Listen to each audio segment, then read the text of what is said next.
শেষ সময়ে জমে উঠেছে রাজধানীর কোরবানির পশুর হাটগুলো। তবে বৈরী আবহাওয়ার কারণে ভোগান্তি বেড়েছে ক্রেতা বিক্রেতা সহ সবার।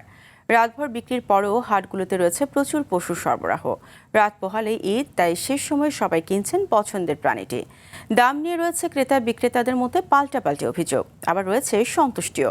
তবে অধিকাংশ হাটেই পশু রাখার স্থানে পানি জমে বেকায়দার অবস্থা। হাট জুড়েই কাদা, হাটে পানি জমে কাদা তৈরি হয় গরু ও খাসিগুলো সহ প্রাণীগুলো অনেকেই রাস্তায় এনে বিক্রি করছেন। তবে এবারের ঈদে বৈরী আবহাওয়ার পূর্বাভাস আগে থেকে থাকলেও হাটগুলোতে পর্যাপ্ত ব্যবস্থাপনার অভাব চোখে পড়ে।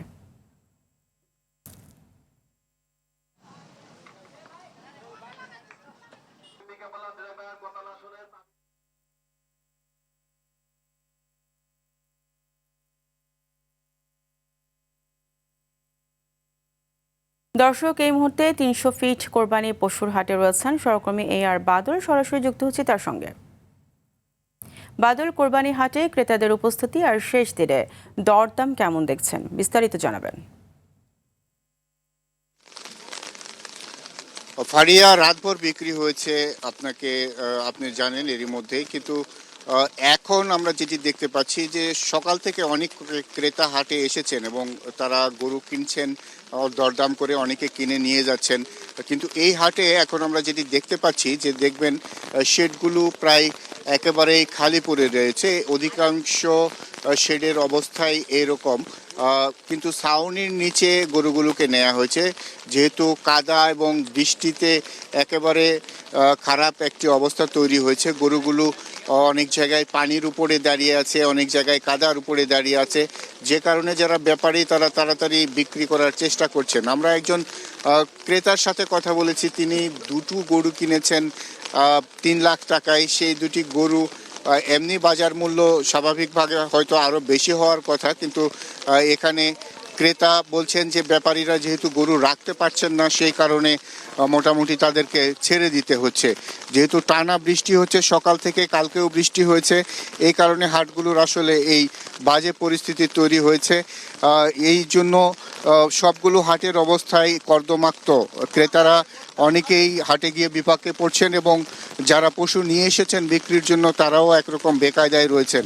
এই কারণে দরদাম করে যদি পছন্দ হচ্ছে অনেকেই কিনছেন। এই কাদার মধ্যে বেশি ঘোরাঘুরি করার একেবারেই তারা চাচ্ছেন না, যে কারণেই তারা পশু এখান থেকে কিনে নিয়ে যাচ্ছেন এবং অনেক হাটে যাচ্ছেন। আমরা এখানে ডেটলের একটি স্টলে এসেছি, আমরা জানতে চাইবো যারা এখানে আছে তাদের কাছে, আপনারা এখানে কি করছেন? আসলে ডেটল এই পশুর হাটে কি করছে?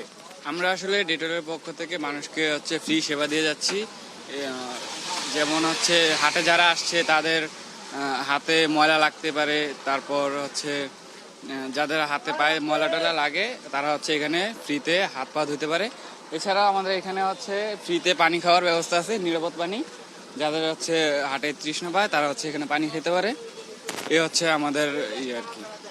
ধন্যবাদ আপনাকে ফারিয়া। স্বাস্থ্য সুরক্ষার জন্য আসলে ডিটল রাজধানীর পশুর হাটগুলোতে রয়েছে। তারা এখানে যাদের যদি পানির তৃষ্ণা বা অন্যান্য যদি স্বাস্থ্যকর কোনো কিছু প্রয়োজন হয় সেই বিষয়টি তারা দেখছেন। আর হাটগুলোর অবস্থা একেবারে বাজে। যদিও এই হাটে পশু অনেকটা কম, কিন্তু রাজধানীর আমরা জানতে পেরেছি অন্যান্য হাটে এখনো বেশ ভালো পরিমাণে পশু রয়েছে, কিন্তু বৈরী আবহাওয়ার কারণে একেবারে নাজেহাল একটা পরিস্থিতি তৈরি হয়েছে। ফারিয়া। বাদল, আপনাকে ধন্যবাদ।